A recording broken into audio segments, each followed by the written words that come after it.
Burn in the city and windows are smashed. Garda Commissioner Drew Harris blames the damage on a complete lunatic faction driven by far-right ideology. Far-right, just so we're clear. He would say that, wouldn't he? Irish Justice Minister Helen McEntee looked at the fires and said, "A thuggish and manipulative element must not be allowed to use an appalling tragedy to wreak havoc." A manipulative element wreaking havoc. Oh, the irony. A violent act, an angry reaction, and the only actors authority wants to talk about, to condemn and to initiate action against are those lighting fires. The only possible explanation for such a reaction to the stabbing of children, they must be lunatics of the far right.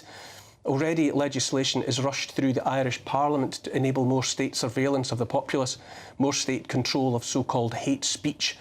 Do you see the playbook yet? How or why could any sentient being miss it? A person would have to wonder if there's just one copy of the playbook, dog-eared after its ceaseless use by London's Metropolitan Police and perhaps reluctantly shared, or whether multiple copies circulate freely with far-right underlined on every page.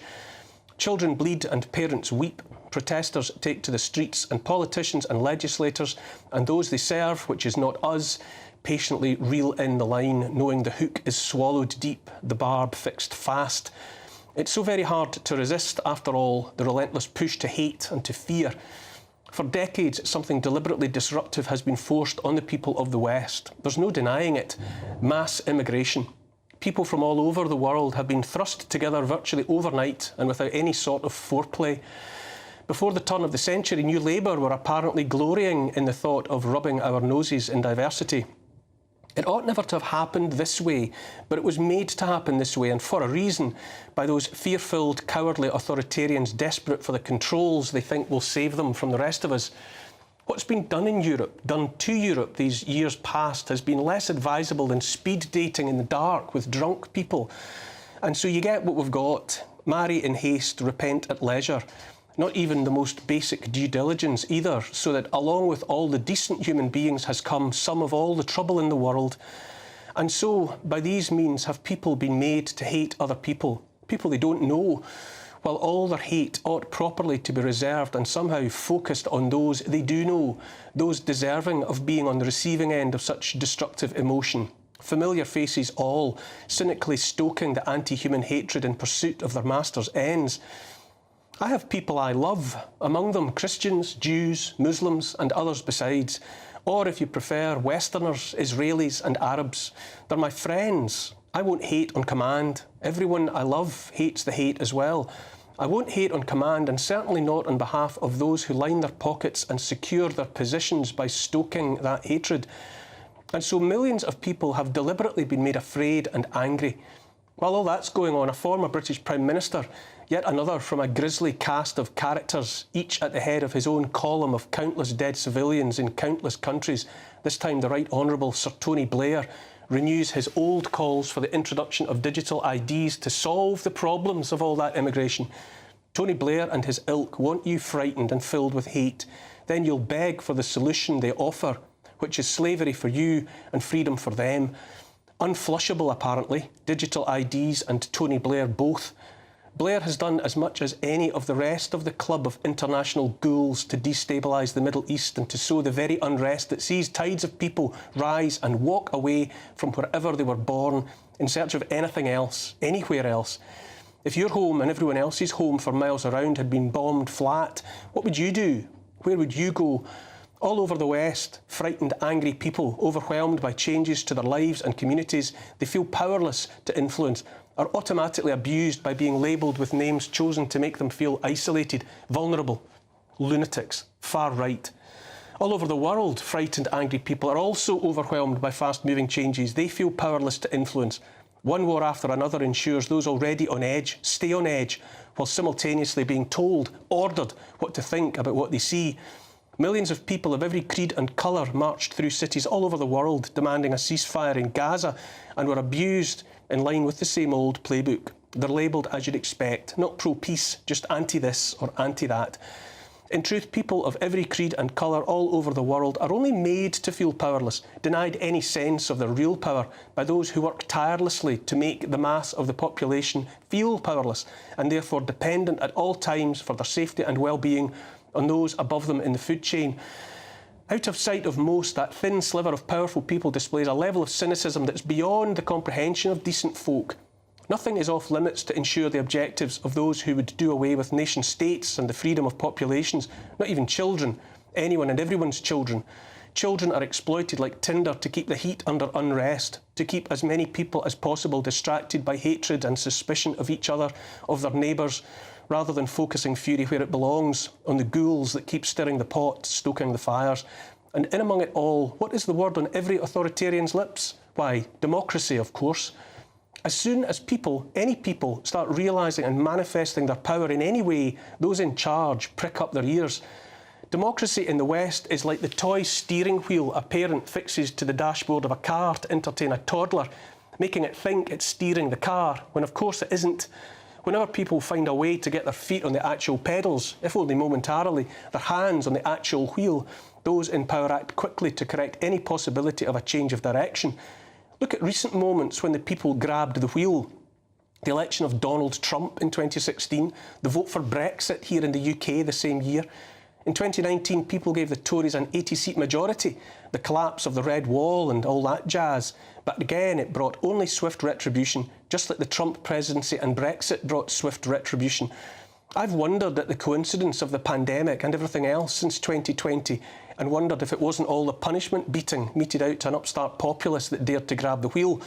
Democracy in the West has been made a fraud and a confidence trick, a cut-and-shut used car, a chocolate teapot, an ashtray on a motorbike, snake oil for the gullible. For as long as the present incumbents hold sway, the face men and women of the crime syndicates really running the show, then any notion of democracy, the so-called rule of the people, is what we call in Scotland a busted flush. Too few people are angry with the right people.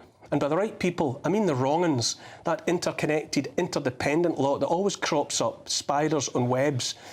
The many of us are goaded and atomised, split by chaos into smaller and smaller, mutually loathing and mutually suspicious factions, while the same few get richer, laughing at us behind our backs on the way to the bank. They have an emergent and growing problem, however, those few. The pesky people are grasping at the wheel again. In the Netherlands, the latest election has given prominence and significance to the PVV, the Party for Freedom, led by Geert Wilders, routinely and loudly dismissed as far-right and extremist. At the other end of the world, in Argentina, the president-elect is Javier Milei, economist and author, and another labelled right-wing and populist. Populists of the people. How dare the people have what they want? Supine journalists obediently squeak the populist word. What they really mean is lumpen scum, casting such politicians and their supporters into Hillary Clinton's basket of deplorables. Implicit in that deliberate corruption of the meaning of populist, explicit if you're awake, is that we, the people, are the problem. The demos are the problem, which means that for the uniparties, the hybrid Democrat and Republican Party in the US, the hybrid Conservative and Labour Party in the UK, democracy itself, what remains of democracy, is the problem. Trump's a Republican in name only, a loner given independence by his billions. Robert F. Kennedy Jr. is another, an outsider with an insider's surname. And yet in the race for the White House, Trump and Kennedy are the front runners, apparently beyond the control of the swamp. Vivek Ramaswamy is apparently outside the tent too, or at least as far as anyone can tell. Even if all of the above are really double agents, the very idea of outsiders is almost spice enough for jaded palates in these decades of bland automatons handed power as if by right in return for allowing themselves to be compromised enough so they'll hold out their hands for whatever they're given by those really in charge. The intention is to drive us off the cliff.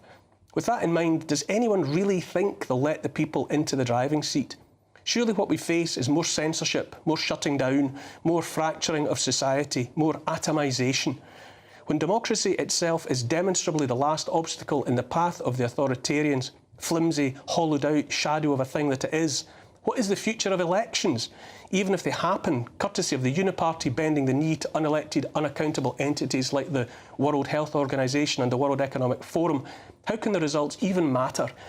Here's the thing, while wars rage and people are made to hate, too many are blind to the real enemy.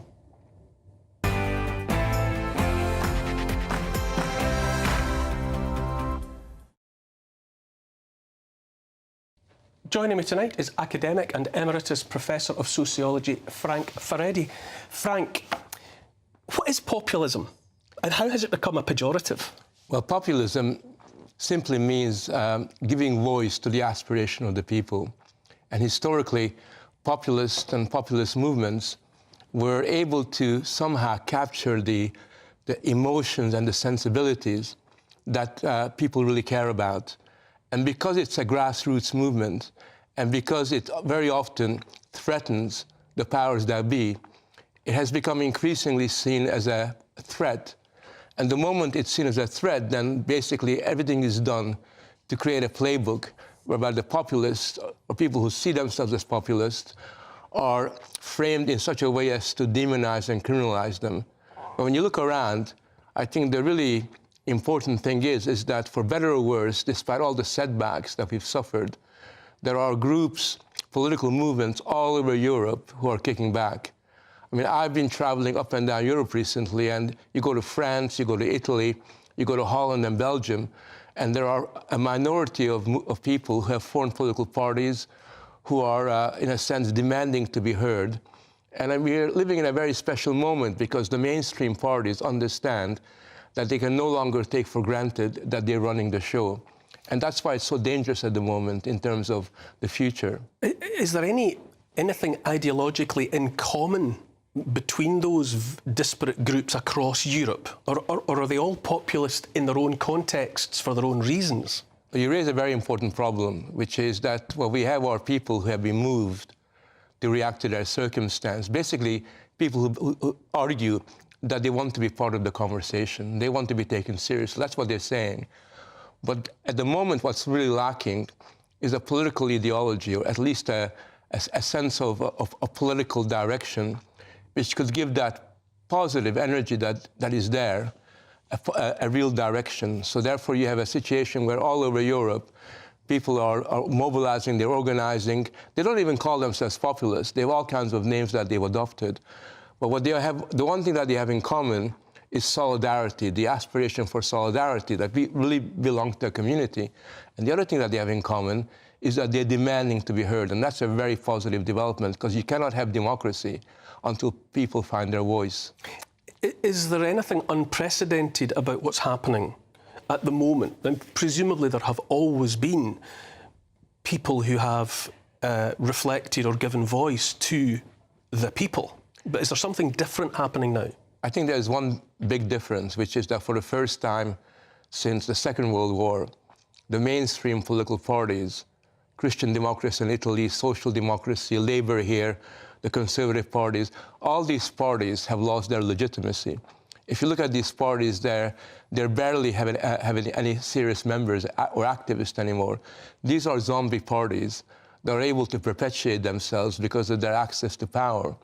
And because the legitimacy has been lost by these parties, what you have is a big political vacuum, which creates an opportunity because the political landscape is now far more open than before. And the first important blow against the ruling elites in Europe was the election of Meloni in Italy, because for better or worse, she was labeled as far-right, even fascistic. But yet, when you go to Italy, people love her because she speaks their voice. Since that time, we had a lot of rebellions in Sweden, in France, in Holland. I remember going to Holland very recently and talking to the farmers who've been organizing against the attempt to drive them off the land by various environmental NGOs. And they tell me that, we're in this for the long run. We're not going to give up tomorrow or the day after tomorrow. This is our lives, because if we're driven off the land, it isn't just losing a job, it's losing a way of life. And I think that kind of sentiment is widespread. And I find that extremely inspirational that there are people for the first time doing this. I was speaking to a friend in the Netherlands, very, very excited and upbeat about what's happened with the PVV, because that's a group and an individual really who was derided and an outlier until very recently. Yeah. And suddenly 1 in 4 Dutch voters have voted for that party and that man. Well, not just 1 in 4, but usually it's argued that it's the old people that vote for the right or vote for movements like that. If you look at the statistics, the majority of high school students said that they prefer the PVV to any other party. A disproportionate number of young people voted for this. And also, very importantly, Unlike anywhere else, like in England or elsewhere, where there's a big urban and rural divide, in Holland, even people in the big urban areas voted for the PVV because for the first time, they argued they could see that it's necessary. It's an emergency as far as they're concerned, which has been really exacerbated by the war in Israel, because what even a lot of liberal Dutch people are saying, we don't want something that happened to the Israelis to occur in our country. Got to get to a break.